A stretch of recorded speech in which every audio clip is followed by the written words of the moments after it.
एक छोटे से गांव के किनारे एक घने जंगल के पास एक सुनसान हवेली थी। इस हवेली को लेकर गांव में तरह तरह की डरावनी कहानियां सुनाई जाती थी। गांव के लोग कहते थे कि इस हवेली में एक शापित घड़ा है जो न सिर्फ दुर्भाग्य लेकर आता है बल्कि उसमें अज्ञात शक्तियों का वास है। कोई नहीं जानता था कि घड़ा वहां कैसे पहुंचा, लेकिन जो भी उसे छूता उसकी जिंदगी हमेशा के लिए बर्बाद हो जाती।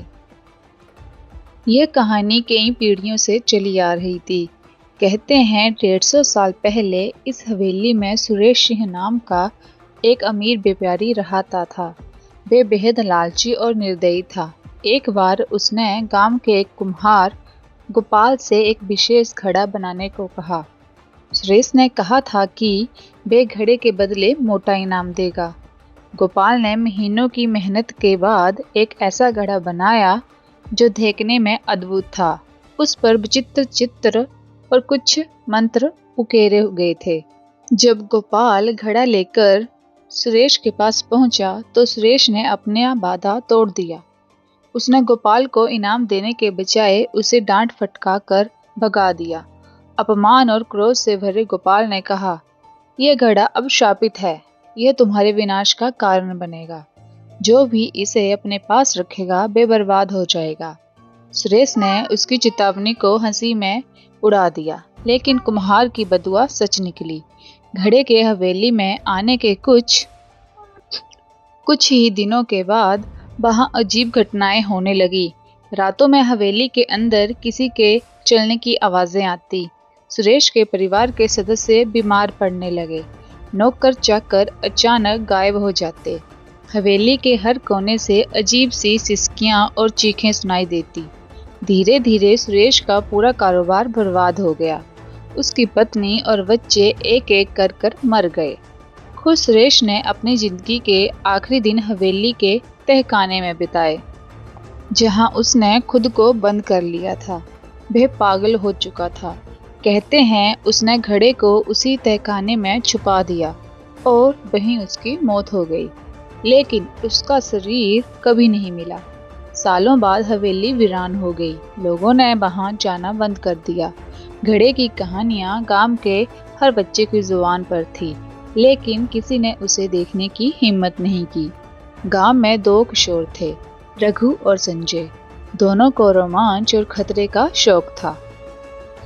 उन्होंने हवेली के बारे में कई कहानियां सुनी थी और हर बार वे इसे एक झूठ मानकर मजाक उड़ाते थे। एक दिन उन्होंने तय किया कि वे उस हवेली में जाकर सच्चाई का पता लगाएंगे।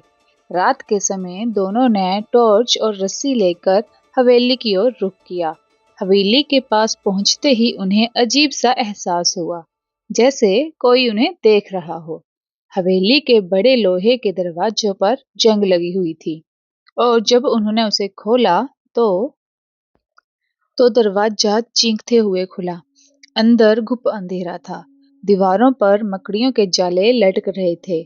फर्श पर धूल की मोटी परत जमी हुई थी।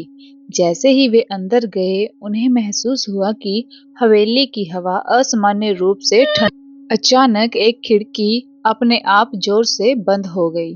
दोनों डर गए, लेकिन खुद को संभालते हुए तहखाने की ओर बढ़े, क्योंकि उन्हें पता था कि घड़ा वहीं छुपा हुआ था। तहखाने का दरवाजा खोलते ही उनकी टॉर्च की रोशनी एक बड़े पत्थर के प्लेटफॉर्म पर पड़ी। उसके बीच में एक घड़ा रखा हुआ था। घड़ा देखने में साधारण नहीं था। उस पर लाल और काले रंग की अजीब आकृतियां बनी हुई थी और घड़े के पास खड़े होते ही दोनों को ऐसा लगा कि जैसे किसी ने उनकी गर्दन के पीछे सांस ली हो। संजय ने कहा, ये तो बस एक पुराना घड़ा है, मुझे नहीं लगता इसमें कुछ खास है। उसने घड़े को उठाने की कोशिश की। जैसे ही उसने उसे छुआ, तहखाने में एक भयानक गूंज सुनाई दी। दीवारों पर लगी दरारें और गहरी हो गईं। हवा इतनी तेज हो गई कि टॉर्च की रोशनी भी कांपने लगी। रघु चिल्लाया, संजय इसे छोड़ दो, यह कोई साधारण चीज नहीं है। लेकिन संजय ने उसकी बात अनसुनी कर दी और घड़े को उठाकर बाहर लाने लगा।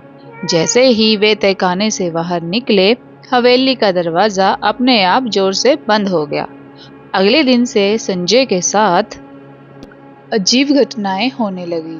उसे रात को अपने कमरे में किसी के चलने की आवाज सुनाई देती। घड़े से कभी खून बहता दिखाई देता तो कभी उसमें अजीब परछाई बनती। रघु ने भी महसूस किया कि उसके घर के आसपास अंधेरे में कोई परछाई खड़ी रहती है। डर से बेहाल होकर दोनों ने यह बात गांव के बुजुर्ग हरिया काका को बताई। हरिया काका ने उन्हें चेतावनी दी, यह घड़ा शापित है, इसे तुरंत हवेली में वापस ले जाओ, वरना इसकी शक्ति तुम्हें खत्म कर देगी। रघु और संजय ने डरते हुए घड़े को वापस तहखाने में ले जाने का फैसला किया। रात के समय जब वे हवेली पहुंचे तो उन्हें हर कोने से फुसफुसाने की आवाजें सुनाई देने लगी। हवा इतनी ठंडी थी कि उनके हाथ कांपने लगे। जैसे ही उन्होंने घड़े को प्लेटफॉर्म पर रखा, तहखाने में जोर से एक हंसी सुनाई दी।